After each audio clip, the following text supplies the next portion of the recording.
everybody, welcome back to your mathematics class. I hope that you all are fit and fine.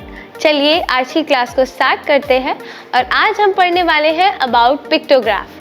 अब pictograph क्या होता है, इससे पहले जब हमने डेटा हैंडलिंग पढ़ी थी तो वहाँ पर हमने टेलीमार्क्स बनाना सीखा था, राइट। और उन्हीं टेलीमार्क्स को रिप्रेजेंट करने का एक नया तरीका होता है in data handling and that is called the pictograph. अब देखिए पिक्टोग्राफ का क्या सेंस होता है। पिक्टो का मतलब होता है पिक्चर, तो जब भी हम पिक्चर्स या फिर फिगर्स के थ्रू ग्राफ को यानी डेटा को रिप्रेजेंट करते हैं वहाँ पर हम यूज़ करते हैं पिक्टोग्राफ का। यानी पिक्टोग्राफ हमें ये बताता है कि डेटा किस तरीके से रिप्रेजेंटेड है in the forms of pictures. तो चलिए स्टार्ट करते हैं और देखते हैं कि पिक्टोग्राफ कैसा होता है।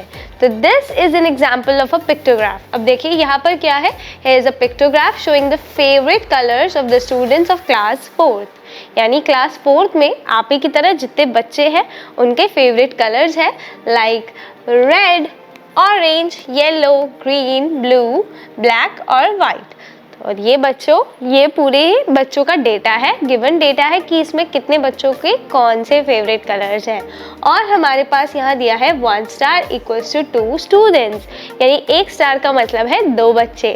अब देखिए जैसे हमारे पास है रेड कलर, तो रेड में पहले मेरे साथ काउंट कीजिए how many stars are there.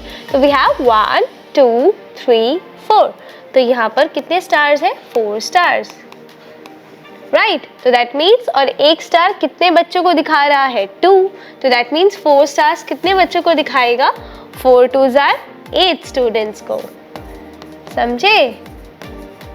तो इसका मतलब रेड जो है वो 8 स्टूडेंट्स का फेवरेट कलर है, गॉट दैट। इसी तरीके से हमें बाकी डेटा भी दिया है, ऑरेंज कितने बच्चों का फेवरेट है, येलो कितने बच्चों का है, ऐसे ही green 1 star that means 2 students का है, ऐसे ही ब्लू है, देन वी हैव ब्लैक, और ब्लैक में कितने स्टार्स है बच्चों, how many stars do you see here, 0, तो दैट मीन्स जो ब्लैक कलर है वो किसी का भी फेवरेट कलर नहीं है। देन वी हैव वाइट, ठीक है। तो इस तरीके से पिक्चर्स यानी आइकॉन्स के थ्रू हम रिप्रेजेंट करते हैं डेटा को। चलिए आगे बढ़ते हैं और सीखते हैं कि पिक्टोग्राफ को एक्चुअल में बनाया कैसे जाता है। तो here we have this question, make a pictograph to show the number of marbles owned by 5 friends. यानी अब हमारे पास 5 फ्रेंड्स हैं और उन्हें हमें पिक्टोग्राफ के थ्रू दिखाना है कि किसके पास कितने मार्बल्स होंगे। तो here we have Aditya, Rohit, Ashish, Ashutosh and Avdhesh. इन बच्चों यानी 5 बच्चे जो है, 5 किड्स है, 5 फ्रेंड्स है, उनके पास कितने मार्बल्स हैं, आदित्य के पास है 40, रोहित के पास है 50, आशीष के पास है 30, आशुतोष के पास 60 और अवधेश के पास है 50 मार्बल्स। और हमें क्वेश्चन में बोला है take flower equal to 10 marbles, यानी एक मार्बल जो है, एक फ्लावर जो है वो 10 मार्बल्स को डिस्प्ले कर रहा है। तो पिक्टोग्राफ बनाने के लिए हमें सबसे पहले तो किसकी आवश्यकता है, किस चीज़ की नीड है, वी नीड अ टेबल। तो जल्दी से चलिए टेबल बनाते हैं और हमें फ्लावर्स की भी ज़रूरत पड़ेगी क्योंकि हमें ये डिस्प्ले करना होगा कि बच्चों के पास कितने मार्बल्स हैं। तो देखिए सबसे पहले ये टेबल है, इनमें लिखते हैं बच्चों के नाम। तो सबसे पहले हमारा Aditya, then we have Rohit, then we have Ashish, then it's Ashutosh, और इसके बाद है हमारा अवधेश। ये बच्चे हो गए और इनके पास कितने कितने मार्बल्स हैं, लेट्स सी हियर, 40, 50, 30, 60 और 50। और हमें क्वेश्चन में बोला है कि एक फ्लावर का मतलब है 10 मार्बल्स।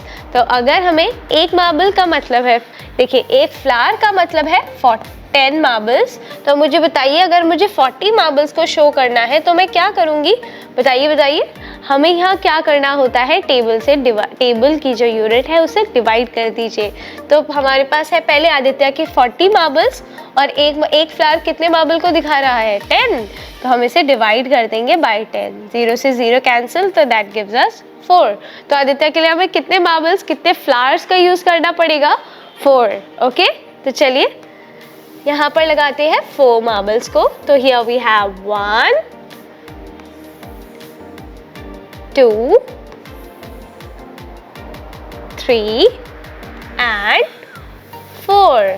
तो ये 4 जो पिक्चर्स है, 4 फ्लावर्स जो है वो आदित्य के क्या दिखा रहा है? आदित्य के मार्बल्स को शो कर रहा है। Got it. अब है हमारे पास रोहित। तो रोहित के देखिए कितने हैं हमारे पास यहाँ पर 50 मार्बल्स। तो दैट मीन्स हमें क्या करना पड़ेगा? रोहित के मार्बल्स को निकालने के लिए हमें फिर से 50 डिवाइडेड बाय जो यूनिट है दैट इज 10 वो करना पड़ेगा। तो चलिए 50 है रोहित के मार्बल्स, डिवाइड करेंगे बाय 10 तो 0 से 0 cancel, 5 divided by 1 gives us 5। तो दैट मीन्स हमें कितने मार्बल्स लगाने हैं, कितने पिक्चर्स लगानी है रोहित के लिए? 5। तो चलिए लगाते हैं 1